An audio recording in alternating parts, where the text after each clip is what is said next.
ಕೊಟ್ಟ ಮಾತು ಮರೆತರ ಸಿದ್ದರಾಮಯ್ಯ. ಹಸ್ತಾಂತರ ಬಗ್ಗೆ ದಿಲ್ಲಿಯಲ್ಲಿ ನಡೆದಿದ್ದೇನು? ಸಿದ್ದು ಮನವೊಲಿಸುತ್ತಿಲ್ಲ ಯಾಕೆ ಹೈಕಮಾಂಡ್?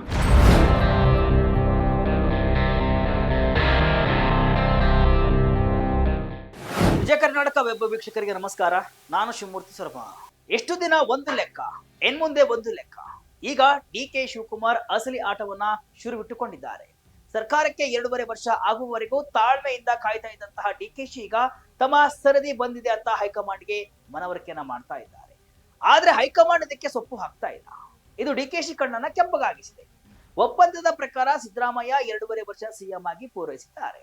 ಈಗ ನನ್ನ ಸರದಿ ಬಂದಿದೆ, ಸಿದ್ದರಾಮಯ್ಯ ಮಾತಿನಂತೆ ಕುರ್ಚಿಯನ್ನ ಬಿಟ್ಟು ಕೊಡಬೇಕು ಅಲ್ವಾ?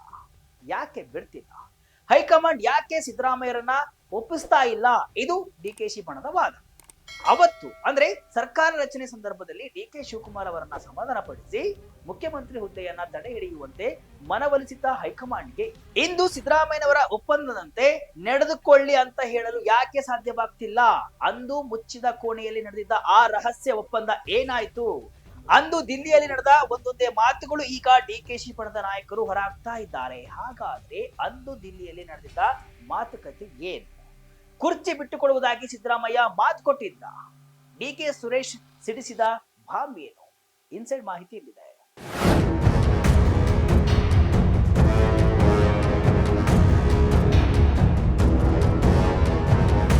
ಹೈಕಮಾಂಡ್ ಏನ್ ಡಿಸಿಷನ್ ಮಾಡ್ತಾರೆ ಅದನ್ನ ಎಲ್ಲರೂ ಒಪ್ಕೋಬೇಕಲ್ಲಪ್ಪ.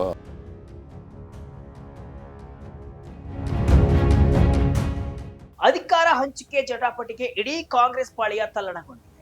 ಬಿಕ್ಕಟ್ಟು ಶಮನಗೊಳಿಸಬೇಕಾದ ಹೈಕಮಾಂಡ್ ಯಾಕೆ ಮೌನ ವಹಿಸಿದೆ ಅನ್ನೋದು ಕೂಡ ಇಲ್ಲಿ ಯಕ್ಷ ಪ್ರಶ್ನೆ. ಇದೀಗ ಡಿಕೆಶಿ ಬಣ ರಹಸ್ಯ ಒಪ್ಪಂದವನ್ನ ಹಿಡಿದುಕೊಂಡು ಹೈಕಮಾಂಡ್ ಮುಂದೆ ಕುಳಿತಿದೆ. ಇಷ್ಟು ದಿನ ರಹಸ್ಯವಾಗಿ ಉಳಿದಿದ್ದ ಮಾತುಕತೆಯನ್ನ ಈಗ ಬಹಿರಂಗವಾಗಿ ಹೇಳ್ತಾ ಕುರ್ಚಿಯನ್ನ ಬಿಟ್ಟುಕೊಡ್ಬೇಕು ಅಂತ ಆಗ್ರಹವನ್ನ ಮಾಡ್ತಾ ಇದೆ. ಅದು ಮೇ 18, 2023 ಕರ್ನಾಟಕದಲ್ಲಿ ಕಾಂಗ್ರೆಸ್ ಅಭೂತಪೂರ್ವ ಜಯವನ್ನ ಗಳಿಸಿತ್ತು. ಆದ್ರೆ ಸಿಎಂ ಕುರ್ಚಿ ಯಾರಿಗೆ ಎಂಬ ಬಗ್ಗೆ ದೊಡ್ಡ ಜಟಾಪಟಿಗೆ ನಡೆದಿತ್ತು. ಅದು ಕೂಡ ನಿಮಗೆ ಗೊತ್ತಿದೆ.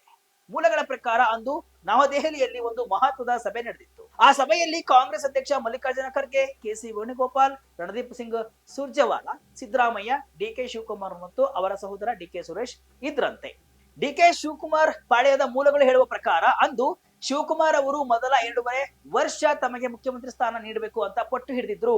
ಆದ್ರೆ ಸಿದ್ದರಾಮಯ್ಯನವರು ತಮ್ಮ ಹಿರಿತನವನ್ನ ಮುಂದಿಟ್ಟುಕೊಂಡು ಇದಕ್ಕೆ ಒಪ್ಪಲಿಲ್ಲ.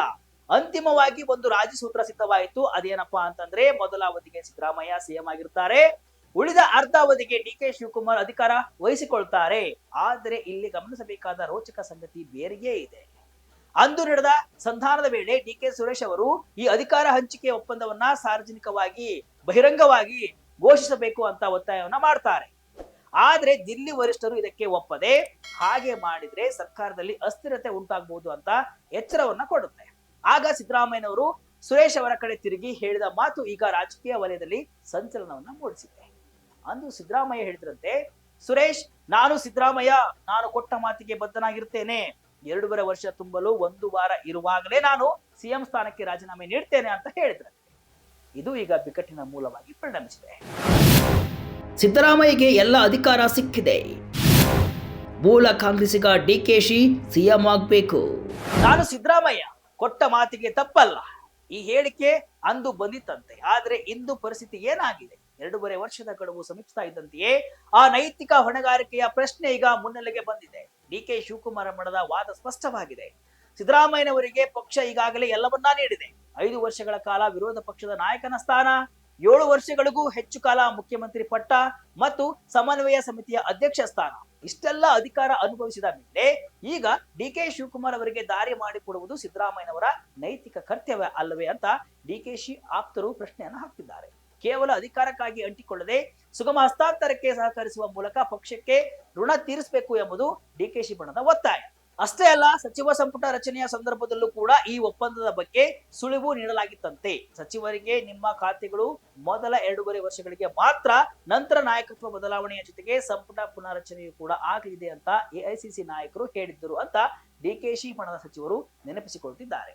ಖಾಸಗಿಯಾಗಿ ಹಲವು ಬಾರಿ ಸಿದ್ದರಾಮಯ್ಯನವರೇ ಹೈಕಮಾಂಡ್ ಸೂಚಿಸಿದರೆ ನಾನು ರಾಜೀನಾಮೆ ನೀಡಲು ಸಿದ್ಧ ಅಂತ ಒಪ್ಪಿಕೊಂಡಿದ್ದರಂತೆ. ಆದ್ರೆ ಸಾರ್ವಜನಿಕವಾಗಿ ಸಿದ್ದರಾಮಯ್ಯನವರ ನಡೆ ಮತ್ತು ನುಡಿ ಎರಡು ಬದಲಾದಂತೆ ಕಾಣ್ತಾ ಇದೆ.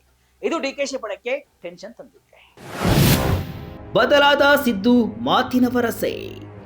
ಕಳೆದ ಕೆಲ ತಿಂಗಳುಗಳಿಂದ ಸಿದ್ದರಾಮಯ್ಯನವರ ಹೇಳಿಕೆಗಳನ್ನ ಸೂಕ್ಷ್ಮವಾಗಿ ಗಮನಿಸಿದ್ರೆ ಒಂದು ಪ್ಯಾಟರ್ನ್ ಅಥವಾ ಮಾದರಿ ಕಂಡು ಬರುತ್ತೆ. ಆರಂಭದಲ್ಲಿ ಅಧಿಕಾರ ಹಂಚಿಕೆಯ ಪ್ರಶ್ನೆ ಬಂದಾಗಲೆಲ್ಲ ಕಾಂಗ್ರೆಸ್ ಸರ್ಕಾರ 5 ವರ್ಷ ಪೂರೈಸುತ್ತೆ ಅಂತ ಹೇಳ್ತಾ ಇದ್ರು. ಜುಲೈ 2ರಂದು ಅವರ ನಿಲುವು ಇನ್ನಷ್ಟು ಕಠಿಣವಾಯಿತು. ಪೂರ್ಣಾವಧಿಗೆ ನಾನೇ ಮುಖ್ಯಮಂತ್ರಿ ಅಂತ ನೇರವಾಗಿ ಘೋಷಣೆ ಮಾಡಿದ್ರು. ನವೆಂಬರ್ 21ರವರೆಗೂ ಇದೇ ರಾಗ ಮುಂದುವರಿಯಿತು. ಆದ್ರೆ ನವೆಂಬರ್ 22ರಂದು ಬೆಂಗಳೂರಿನಲ್ಲಿ ಮಲ್ಲಿಕಾರ್ಜುನ ಖರ್ಗೆ ಅವರೊಂದಿಗೆ ನಡೆದ ತಡರಾತ್ರಿಯ ಸಭೆಯ ನಂತರ ಅವರ ಸ್ವರದಲ್ಲಿ ಕೊಂಚ ಬದಲಾವಣೆ ಕಂಡು ಬಂತು. ಅಧಿಕಾರ ಹಂಚಿಕೆಯ ವಿಷಯವನ್ನ ಹೈಕಮಾಂಡ್ ನಿರ್ಧಾರವನ್ನ ಮಾಡುತ್ತೆ ಅಂತ ಮೆತ್ತಗಾದ 2 ದಿನಗಳ ನಂತರ ಹೈಕಮಾಂಡ್ ಬಯಸಿದ್ರೆ ನಾನು ಮುಂದುವರಿಯುತ್ತೇನೆ ಅಂತ ಹೇಳಿದ್ರು. ಇಲ್ಲಿ ಪಕ್ಷದ ಹಿರಿಯ ನಾಯಕರು ಸಿದ್ದರಾಮಯ್ಯನವರ ಹಿಂದಿನ ಇತಿಹಾಸವನ್ನ ಕೆದಕ್ತಾ ಇದ್ದಾರೆ. 2013ರಲ್ಲಿ ಇದು ನನ್ನ ಕೊನೆಯ ಚುನಾವಣೆ ಅಂತ ಹೇಳಿದ್ರು. 2018ರಲ್ಲಿ ಮತ್ತೆ ಅದೇ ಮಾತನ್ನ ಹೇಳಿ ಚಾಮುಂಡೇಶ್ವರಿಯಲ್ಲಿ ಸೋತು ಬಾದಾಮಿಯಲ್ಲಿ ಗೆದ್ದಿದ್ರು. 2023ರಲ್ಲೂ ಕೂಡ ಇದು ನನ್ನ ಕಡೆಯ ಚುನಾವಣೆ ಅಂತ ಹೇಳಿ ಈಗ ಮೊದಲ 2.5 ವರ್ಷ ಸಿಎಂ ಸ್ಥಾನಕ್ಕಾಗಿ ಪಟ್ಟು ಹಿಡಿದು ಕುಳಿತಿದ್ದಾರೆ. ಟೀಕಾಕಾರರ ಪ್ರಕಾರ ಈಗಿನ ಅವರ ನಡೆ ಕೂಡ ಇದೇ ಮಾದರಿಯ ಮುಂದುವರೆದ ಭಾಗವಷ್ಟೇ ಅಂತ ವ್ಯಂಗ್ಯವನ್ನ ಮಾಡ್ತಿದ್ದಾರೆ. ಮೌನದಿಂದಲೇ ಯುದ್ಧ ಮಾಡ್ತಿರೋ ಡಿಕೆಶಿ. ಒಂದು ಕಡೆ ಸಿದ್ದರಾಮಯ್ಯನವರ ಈ ಯೂಟರ್ನ್ ತಂತ್ರಗಳಾದ್ರೆ ಇನ್ನೊಂದೆಡೆ ಡಿಕೆ ಶಿವಕುಮಾರ್ ಮೌನ ಕ್ರಾಂತಿ. ಶಿವಕುಮಾರ್ ಸಾರ್ವಜನಿಕವಾಗಿ ಅತ್ಯಂತ ಸಂಯಮದಿಂದ ವರ್ತನೆಯನ್ನ ಮಾಡ್ತಿದ್ದಾರೆ. ಕರ್ನಾಟಕದ ರಾಜಕೀಯ ವ್ಯವಸ್ಥೆಯಲ್ಲಿ ಬಂಡಾಯ ಇಡುವುದು ಅಷ್ಟು ಸುಲಭವಲ್ಲ ಎಂಬುದು ಅವರಿಗೆ ಗೊತ್ತಿದೆ. ಹೀಗಾಗಿ ತಾಳ್ಮೆಯೇ ಅವರ ಸದ್ಯದ ಅಸ್ತ್ರವಾಗಿದೆ. ಆದರೆ ಅವರ ಟೀಮ್ ಸುಮ್ಮನೆ ಕುಳಿತಿಲ್ಲ. ಅವರ ಬೆಂಬಲಿಗ ಶಾಸಕರು ದೆಹಲಿಯಲ್ಲಿ ಬೀಡು ಬಿಟ್ಟಿದ್ದಾರೆ. ಹೈಕಮಾಂಡ್ ಮೇಲೆ ಒತ್ತಡವನ್ನ ಹೇರ್ತಿದ್ದಾರೆ. ಒಪ್ಪಂದ ಜಾರಿ ಮಾಡಿ ಇಲ್ಲದಿದ್ರೆ ಪಕ್ಷಕ್ಕೆ ಹಾನಿಯಾಗಲಿದೆ ಎಂಬ ಸಂದೇಶವನ್ನ ರವಾನಿಸುತ್ತಿದ್ದಾರೆ. ಆದ್ರೆ ವೀಕ್ಷಕರೇ, ಕತೆ ಇಲ್ಲಿಗೆ ಮುಗಿಯುವುದಿಲ್ಲ. ಅತ್ತ ಡಿಕೆಶಿ ಬಣ ದೆಹಲಿಯಲ್ಲಿ ಲಾಬಿಯನ್ನ ನಡೆಸ್ತಾ ಇದ್ರೆ ಇತ್ತ ಸಿದ್ದರಾಮಯ್ಯನವರ ಪಾಳ್ಯದಿಂದ ನೇರ ಸಮರ ಸಾರಲಾಗಿದೆ. ಸಿದ್ದರಾಮಯ್ಯವರ ಆಪ್ತ ಮತ್ತು ಆರ್ಥಿಕ ಸಲಹೆಗಾರರು ಆದಂತಹ ಬಸವರಾಜ ರಾಯರೆಡ್ಡಿ ಅವರು ಇಂಡಿಯಾ ಟುಡೆಗೆ ನೀಡಿದ ಸ್ಫೋಟಕ ಸಂದರ್ಶನ ಈಗ ಕಾಂಗ್ರೆಸ್ ಹೈಕಮಾಂಡ್ ನ ನಿದ್ದೆಗೆಡಿಸಿದೆ. ಹೈಕಮಾಂಡ್ಗೆ ರಾಯರೆಡ್ಡಿ ನೇರ ಸವಾಲು. ಬಸವರಾಜ ರಾಯರೆಡ್ಡಿ ಅವರು ಅತ್ಯಂತ ನೇರ ಮತ್ತು ಕಠೋರ ಮಾತುಗಳಲ್ಲಿ ಹೈಕಮಾಂಡ್ಗೆ ಸವಾಲನ್ನು ಹಾಕಿದ್ದಾರೆ. ಸಿದ್ದರಾಮಯ್ಯನವರು ಪೂರ್ಣ 5 ವರ್ಷಗಳ ಕಾಲ ಮುಖ್ಯಮಂತ್ರಿಯಾಗಿ ಮುಂದುವರಿಯಲಿದ್ದಾರೆ. 2023ರಲ್ಲಿ ಸಿದ್ದರಾಮಯ್ಯ ಅವರನ್ನ ಶಾಸಕಾಂಗ ಪಕ್ಷದ ನಾಯಕರನ್ನಾಗಿ ಆಯ್ಕೆ ಮಾಡಿದಾಗ ಹೈಕಮಾಂಡ್ ಅವರ ಅವಧಿ ಕೇವಲ 2.5 ವರ್ಷ ಅಂತ ಎಲ್ಲಿಯೂ ಕೂಡ ಹೇಳಿರಲಿಲ್ಲ. ಸಿದ್ದರಾಮಯ್ಯ ಮತ್ತು ಶಿವಕುಮಾರ್ ನಡುವೆ ಏನಾದರೂ ಒಪ್ಪಂದವಾಗಿದ್ರೆ ಅದು ಯಾರಿಗೂ ಗೊತ್ತಿಲ್ಲ. ಶಾಸಕರಿಗೆ ಅದರ ಅರಿವಿಲ್ಲ. ಮುಖ್ಯಮಂತ್ರಿ ಅವರು ಈಗಾಗಲೇ ಮಾರ್ಚ್ ತಿಂಗಳ ಬಜೆಟ್ ಸಿದ್ಧತೆಯನ್ನ ನಡೆಸುವಂತೆ ನನಗೆ ಸೂಚನೆಯನ್ನ ಕೊಟ್ಟಿದ್ದಾರೆ. ಇದರರ್ಥ ಅವರು ಅಧಿಕಾರ ಬಿಟ್ಟುಕೊಡುವ ಪ್ರಶ್ನೆಯೇ ಇಲ್ಲ. ಇಷ್ಟೇ ಅಲ್ಲ, ರಾಯರೆಡ್ಡಿ ಎತ್ತಿರುವಂತಹ ಅತ್ಯಂತ ಪ್ರಮುಖ ಪ್ರಶ್ನೆ, ಒಬ್ಬ ಭ್ರಷ್ಟಾಚಾರ ರಹಿತ ದೇಶದಲ್ಲಿ ಅತ್ಯಂತ ಜನಪ್ರಿಯ ಮುಖ್ಯಮಂತ್ರಿಯಾಗಿರುವ ಸಿದ್ದರಾಮಯ್ಯನವರನ್ನ ಯಾವ ಕಾರಣಕ್ಕಾಗಿ ಕೆಳಗಿಳಿಸ್ತೀರಿ? ಒಂದು ವೇಳೆ ಬದಲಾವಣೆ ಮಾಡಲೇಬೇಕಾದ್ರೆ ಹೈಕಮಾಂಡ್ ಶಾಸಕಾಂಗ ಪಕ್ಷದ ಸಭೆಯನ್ನ ಕರೆದು ಎಲ್ಲಾ ಶಾಸಕರಿಗೆ ಕಾರಣಗಳನ್ನ ವಿವರಿಸಬೇಕು.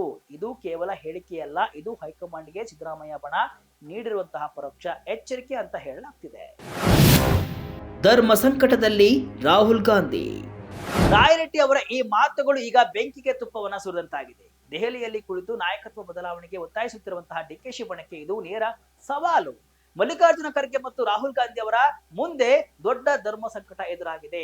ಒಂದು ಕಡೆ ಪಕ್ಷವನ್ನ ಸಂಘಟಿಸಿ ಟ್ರಬಲ್ ಶೂಟರ್ ಆಗಿ ನಿಂತಿರುವಂತಹ ಡಿಕೆ ಶಿವಕುಮಾರ್ ಅವರಿಗೆ ನೀಡಿದ ಮಾತು ಉಳಿಸಿಕೊಳ್ಳುವ ಒತ್ತಡ, ಇನ್ನೊಂದೆಡೆ ಅಹಿಂದ ಮತವ್ಯೂಹದ ನಾಯಕ ಜನಪ್ರಿಯ ಸಿಎಂ ಸಿದ್ದರಾಮಯ್ಯ ಅನ್ನೋರನ್ನ ಎದುರು ಹಾಕಿಕೊಂಡ್ರೆ ಮುಂಬರುವ ಚುನಾವಣೆ ಅಥವಾ ಮುಂದಿನ ದಿನಗಳಲ್ಲಿ ಪಕ್ಷಕ್ಕೆ ಆಗಬಹುದಾದ ಡ್ಯಾಮೇಜ್. ಸದ್ಯಕ್ಕೆ ಪ್ರಶ್ನೆ ಇರುವುದು ಇಷ್ಟೇ, 2.5 ವರ್ಷದ ಒಪ್ಪಂದ ಜಾರಿಯಾಗಲಿದೆಯಾ ಅಥವಾ ಸಿದ್ದರಾಮಯ್ಯನವರು ತಮ್ಮ ಮ್ಯಾಜಿಕ್ ಮೂಲಕ ಮತ್ತೊಮ್ಮೆ ಹೈಕಮಾಂಡ್ ಅನ್ನ ಮಣಿಸಿ ಪೂರ್ಣಾವಧಿಗೆ ಕುರ್ಚಿ ಉಳಿಸಿಕೊಳ್ತಾರಾ ಅಥವಾ ಹೈಕಮಾಂಡ್ ಸಿದ್ದರಾಮಯ್ಯನವರನ್ನ ಮನವೊಲಿಸಲಿದೆಯಾ? ಸದ್ಯಕ್ಕೆ ಚೆಂಡು ಹೈಕಮಾಂಡ್ ಅಂಗಳದಲ್ಲಿದೆ. ಅವರು ತೆಗೆದುಕೊಳ್ಳುವ ನಿರ್ಧಾರ ಕರ್ನಾಟಕ ಕಾಂಗ್ರೆಸ್ ಸರ್ಕಾರವನ್ನ ಸುಗಮ ಹಸ್ತಾಂತರದತ್ತ ಕೊಂಡೊಯ್ಯುತ್ತಾ ಅಥವಾ ಅತ್ಯಂತ ಪ್ರಕ್ಷುಬ್ಧ ಅಸ್ಥಿರತೆಯತ್ತ ನೂಕುತ್ತಾ ಎಂಬುದನ್ನ ಕಾದ್ ನೋಡಬೇಕಿದೆ. ಇದಿಷ್ಟು ಇವತ್ತಿನ ವಿಶೇಷ. ಇದೇ ರೀತಿ ಹಲವು ವಿಶ್ಲೇಷಣೆ, ಮಾಹಿತಿ ಅಷ್ಟೇ ಅಲ್ಲ, ಮನೋರಂಜನೆಯ ವಿಡಿಯೋಗಳಿಗಾಗಿ ವಿಜಯ ಕರ್ನಾಟಕ ವೆಬ್ಸೈಟ್, ಫೇಸ್ಬುಕ್ ಹಾಗೂ ಯೂಟ್ಯೂಬ್ ಪೇಜ್ ಅನ್ನು ಫಾಲೋ ಮಾಡಿ. ಧನ್ಯವಾದಗಳು.